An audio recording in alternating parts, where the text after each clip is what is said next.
Halo sahabat hijau, jumpa lagi masih bersama saya Dwi di sini. Salam hijau ya.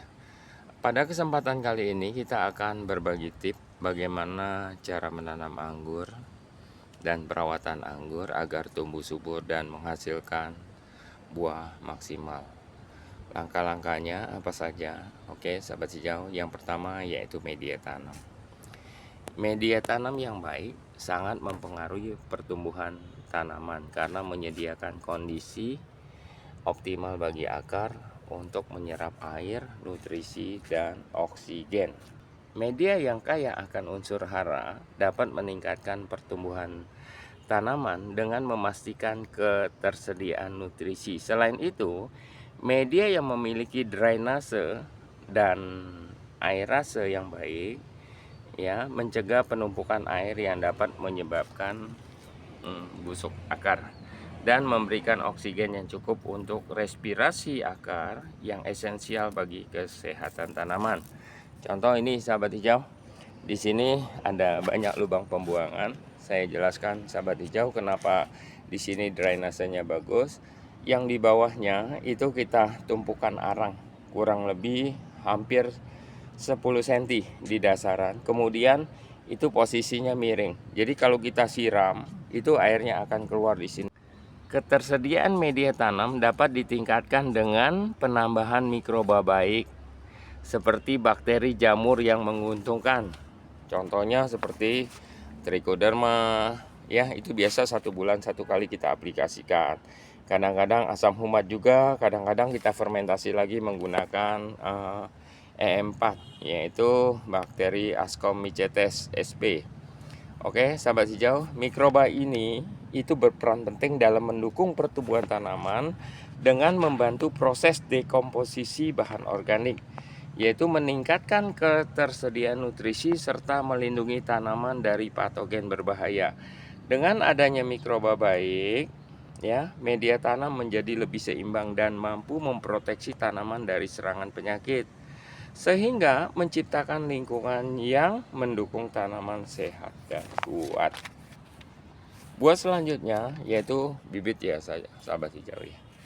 Jadi bibit yang ideal tuh bibit yang kompatibel, yang cocok, yang tahan terhadap penyakit. Contoh seperti begini, ini siap tanam, usianya kurang lebih dari hasil sambung kurang lebih 2 bulanan yang mendapatkan hasil demikian. Rata-rata di sini sekali lagi pernah kita bahas untuk bibit ya rata-rata kita menggunakan sambung pucuk ya. Jadi jarang sekali kita menggunakan hasil cutting grafting. Jadi bibit yang cocok yaitu pilihlah jenis yang genjah, yang kompatibel perakarannya dan tahan terhadap rentang penyakit. Ya, untuk selanjutnya sahabat hijau yaitu pupuk. Ini pupuk ya. Pupuk yang ideal untuk tanaman harus diberikan secara sesuai dan fase pertumbuhan tanaman agar lebih hasilnya yang diperoleh lebih maksimal. Pada fase pertumbuhan vegetatif, yaitu pada saat tanaman sedang membentuk akar, daun, dan batang, unsur nitrogen menjadi komponen utama yang sangat dibutuhkan. Biasanya kita menggunakan pupuk NPK, Sprinter ataupun Profit hijau ya. Nitrogen berperan penting dalam mempercepat pembelahan sel dan pembesaran ukuran sel sehingga membantu perkembangan organ tanaman yang mendukung proses fotosintesis. Oke, sahabat hijau, kita lanjutkan. Ketika tanaman memulai masuk generatif, di mana fokusnya beralih dari pertumbuhan vegetatif ke pembentukan bunga dan buah.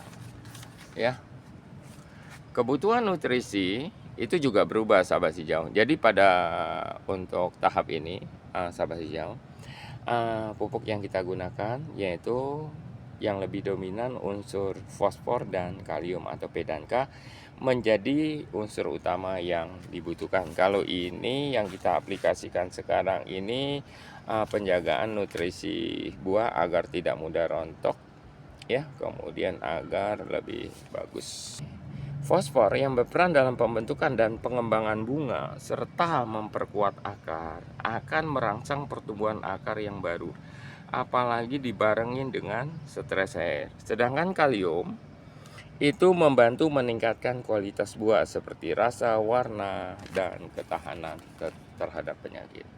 Untuk selanjutnya yaitu pruning, sahabat. Setelah kebutuhan pupuk ya dirasa terpenuhi dengan baik dan tanaman menunjukkan tanda-tanda pertumbuhan yang optimal, langkah selanjutnya adalah melakukan pemangkasan atau yang kita katakan pruning. Pemangkasan dilakukan yaitu untuk mengarahkan energi tanaman ke proses pembuahan, sehingga tanaman dapat memfokus sumber dayanya dalam memproduksi buah yang lebih besar dan berkualitas. Pemangkasan ini juga membantu keseimbangan antara yaitu fase vegetatif serta meningkatkan sirkulasi udara di sekitar area tanaman yang berdampak positif pada kesehatan tanaman serta keseluruhannya. Langkah selanjutnya yaitu pestisida. Pengaplikasian pestisida terutama fungisida dan insektisida merupakan langkah yang tidak boleh diabaikan dalam praktik menanam atau praktik pertanian.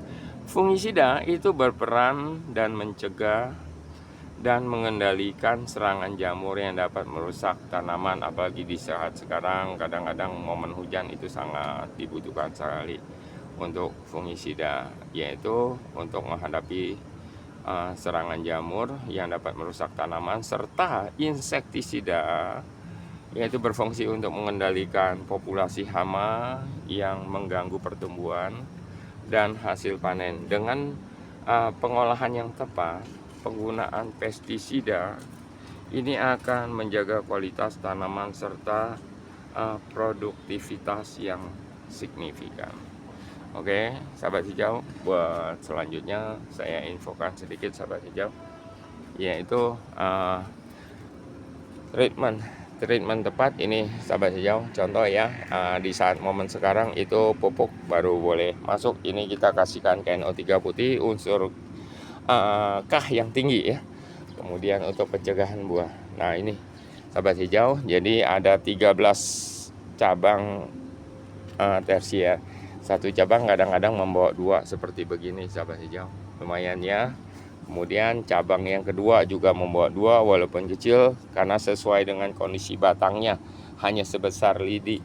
Yang ketiga ini sahabat hijau juga ada. Yang keempat ini ya sahabat hijau. Kemudian kita lihat, tapi bunganya di atas sedang proses penyerbukan. Ya, ini yang keempat terbagi lagi, bunganya cukup lumayan besar-besar ya. Kemudian yang ke berapa ini?